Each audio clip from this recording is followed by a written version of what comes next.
soir avec vous, l'Église de la Mission. Encore une fois, pour moi, c'est un réel plaisir d'être, je considère, chez moi, dans ma famille.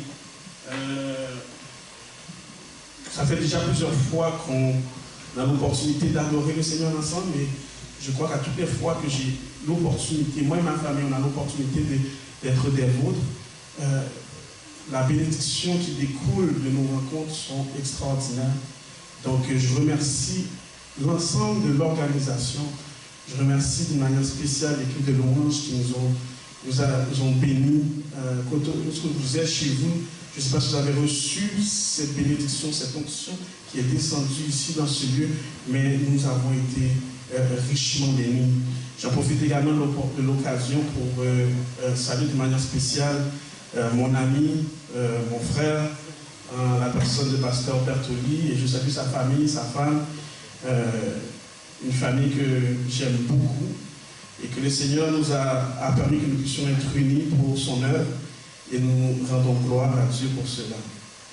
Ce matin, le Seigneur nous permet de partager cette parole dans le livre de Marc, chapitre 14. Dans le livre de Marc, chapitre 14, je vais lire quelques versets pour vous. À partir du verset 3. Marc 14, verset 3. Comme Jésus était à Béthanie, dans la maison de Simon le lépreux, une femme entra pendant qu'il se trouvait à table. Elle tenait un vase d'albâtre qui renfermait un parfum de nard pur, de grand prix, et ayant rompu le vase, et elle répandit le parfum sur la tête de Jésus. Quelques-uns exprimèrent entre eux leur indignation. À quoi bon perdre ce parfum? On aurait pu le vendre plus de 300 deniers et les donner aux pauvres, et ils s'irritèrent contre cette femme. Mais Jésus dit, laissez-la, pourquoi lui faites-vous de la peine? Elle a fait une bonne action à mon égard, car vous avez toujours les pauvres avec vous, et vous pouvez leur faire du bien quand vous voulez, mais vous ne m'avez pas toujours. Elle a fait ce qu'elle a pu. D'avance, embaumer mon corps pour la sépulture. Je vous le dis en vérité, partout où la bonne nouvelle sera prêchée dans le monde entier, on racontera aussi en mémoire de cette femme ce qu'elle a fait. Ici s'arrête la lecture du jour, et je voudrais surtout m'arrêter sur un verset en particulier. Le verset sur lequel je voudrais m'arrêter, c'est le verset 3 lui-même, qui, comme Jésus était à Béthanie, dans la maison de Simon le lépreux, il se trouvait à table, elle tenait un vase d'albâtre qui renfermait un parfum de nard pur de grand prix. Et ayant rompu le vase, elle répandit le parfum sur la tête de Jésus. Et je veux surtout m'arrêter ce matin sur cette parole qui dit, ayant rompu le vase, elle répandit le parfum sur la tête de Jésus. Et ce matin, si on voudrait donner un titre à cette méditation, et juste avant de prêcher, je veux vous envoyer les salutations tout spécialement de l'évêque pasteur Serge, qui est le pasteur de l'église de Dieu de Galicie, ainsi que l'ensemble de l'équipe pastorale, le pasteur Serge Junior Joseph, qui m'a prié de vous saluer tout spécialement, et ainsi que le pasteur Jimmy Jancy, qui vous salue aujourd'hui. Donc, la job est faite. Donc, si jamais ils écoutent cette prédication, je ne recevrai pas. Donc, ce matin, si je donnerais un titre à cette méditation, c'est « Briser pour libérer ce qui a de valeur ». Briser pour libérer ce qui est de valeur. C'est que le contexte de briser lui-même, c'est de rompre ou de rendre en morceaux. Et je crois que dans notre coutume actuelle, nous avons l'opportunité d'avoir des parfums, donc il n'est plus nécessaire de rompre le vase lui-même pour répandre le parfum avec la technologie, encore une fois avec l'avancement du mécanisme. Maintenant, on a des pompes, on a toutes sortes d'éléments pour répandre le parfum, mais à cette époque, il fallait rompre le vase pour que le parfum puisse être répandu. Et n'importe qui ce matin, on n'a pas à rompre un vase pour se parfumer, mais on connaît le concept de rompre quelque chose pour qu'on puisse en bénéficier de ce qui a de valeur à l'intérieur, à travers le fait même que n'importe qui a eu la chance de soit goûter une omelette ou encore une fois de se faire des œufs à la coque ou toutes sortes de types d'œufs ou encore une fois un bon déjeuner bien succulent, comprend le principe qu'on ne peut manger l'œuf sans enlever ou rompre ce qui le recouvre. Et ce principe lui-même demande qu'on brise la coque pour qu'on puisse aller chercher ce qui est intéressant, ce qui est de valeur à l'intérieur de l'œuf lui-même. Mais c'est ainsi aussi que dans nos vies personnelles, certaines fois, il y a quelque chose qui a de la valeur à l'intérieur de nous. Et pour que cette chose de valeur puisse émerger, il faut passer par un brisement. Il faut que quelque chose soit brisé pour ce qui a de la valeur puisse être répandu. Et maintenant, je veux retourner tout de suite à mon texte où on était 2 jours avant la Pâque dans la maison de Simon le lépreux à Béthanie, où Dieu avait dirigé ses pas pendant que d'autres planifient sa mort. D'autres, dans un arrière-plan, il y a une mort qui est planifiée. Et on assiste à la scène d'amour et de reconnaissance d'une femme qui, sans nul doute, était expérimentée, encore une fois, avait expérimenté une révélation spéciale avec Dieu.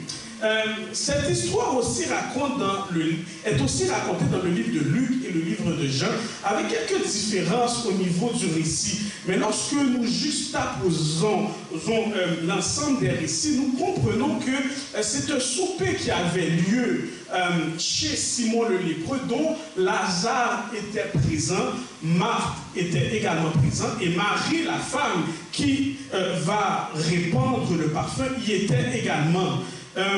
On comprend que Marthe était associée aux tâches culinaires, c'est-à-dire qu'elle était dans la cuisine. Lorsque nous lisons ensemble les différents récits dans les trois livres que je viens de citer, nous comprenons que Marthe était affairée aux tâches culinaires encore une fois, et avec probablement d'autres femmes, et que les hommes étaient dans une place à part où ils discutaient de choses les concernant.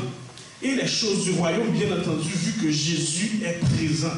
Et Marie, la sœur de Marthe, est cette femme qui, reconnaissante et qui honora Jésus en versant justement ce parfum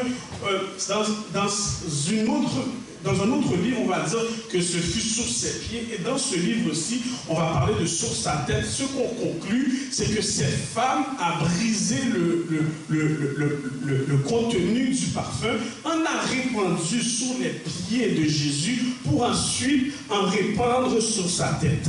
Et Jésus était à peine arrivé dans la maison et probablement que la nouvelle était déjà répandue. Et là, lorsqu'on se situe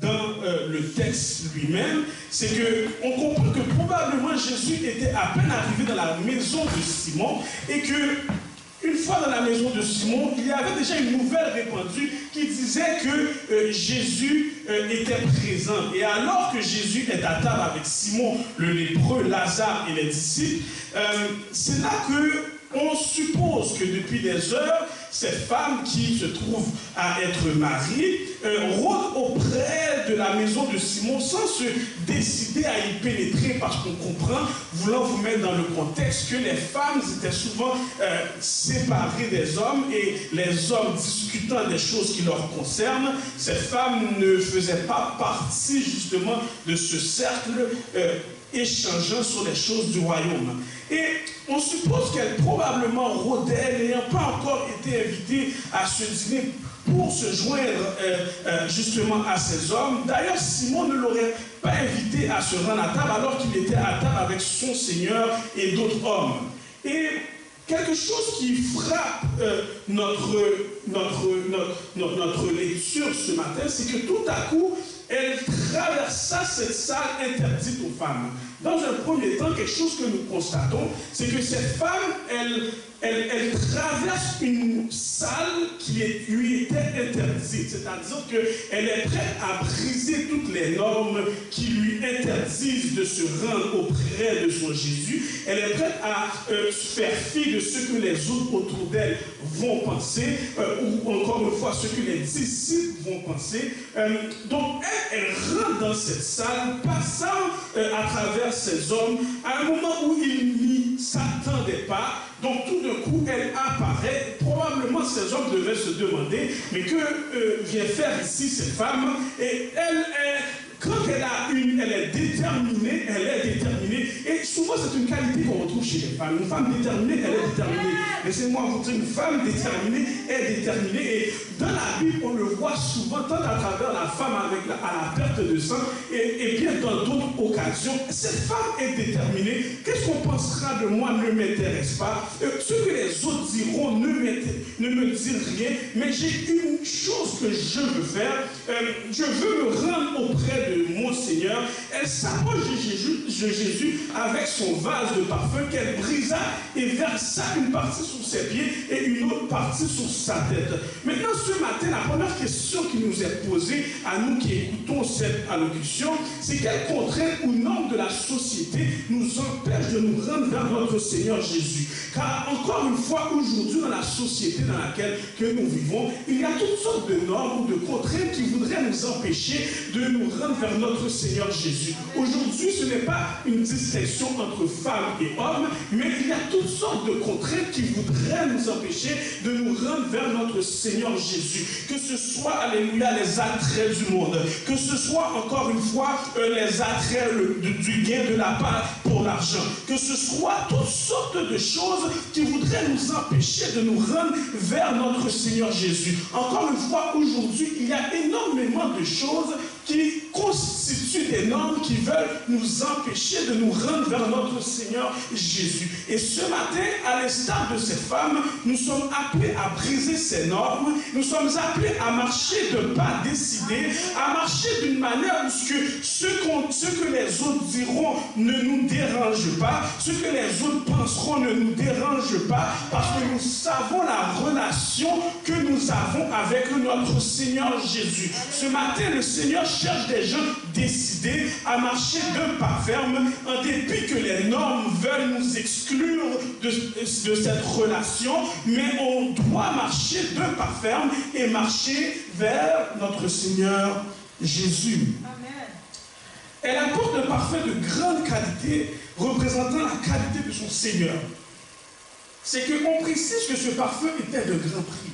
On peut penser que lorsque Marie a appris que Jésus sera chez Simon le lépreux, elle s'était empressée de se rendre chez le parfumier, chez le parfumeur. Dans ce magasin, il devait y avoir des parfums de valeurs différentes. Elle cherchait quelque chose de haut de gamme, alors que 300 deniers est évalué au salaire d'une année de travail. La valeur du parfum représentait ce que Jésus représentait à ses yeux. Et cette femme, elle met donc Jésus à l'honneur, cherchant à témoigner la valeur de son Sauveur à tous.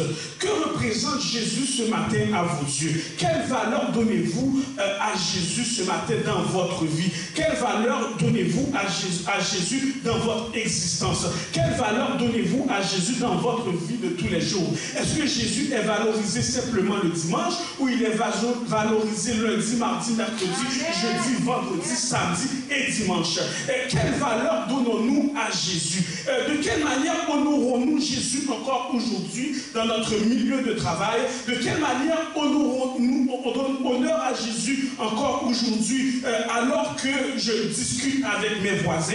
De quelle manière que j'honore Jésus encore aujourd'hui alors que je suis simplement à l'école en train d'étudier? Mais cette femme, elle a décidé d'honorer Jésus avec un parfum de grand prix. Et comment pouvez-vous honorer Jésus encore aujourd'hui?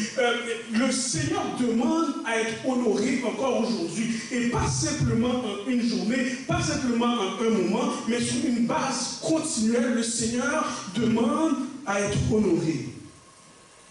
Elle apporte un parfum de grande qualité, représentant la valeur de ce que l'amour de Jésus apporte dans sa vie. C'est que ce n'est pas simplement Jésus ici qui est honoré, mais l'amour qu'elle a reçu de Jésus est également honoré. C'est quelque chose d'honorer Jésus, mais c'est quelque chose d'autre d'honorer l'amour qu'on a reçu. Amen. Honorer Jésus, c'est honorer sa personne. Mais honorer l'amour qu'elle a reçu, c'est honorer la transformation qui s'est passée dans notre vie. Honorer Jésus, c'est honorer sa personne. Mais honorer, alléluia, l'amour de Jésus, c'est honorer la transformation qui s'est produite dans notre vie. Cette femme offre son amour envers Jésus en lui offrant ce qu'elle possédait de plus cher. Ce faisant, elle se souvient de l'amour de son Créateur qui 7 ans plus tard s'actualise par la présence de Jésus, car en Isaïe 43, 1 à 3, on dit un amour inconditionnel lui était proposé, car il dit je t'aime, je donne donc des hommes à ta place et des peuples pour ta vie. Donc un amour inconditionnel lui était déjà proposé en Isaïe 43, verset 1 à 3, et c'est actualisé par la mort de Jésus-Christ et sa résurrection. Dieu prouve son amour envers nous, encore une fois, Romains 5, verset 8. Dieu prouve son amour envers nous lorsque nous étions encore pécheurs. Christ est mort pour nous.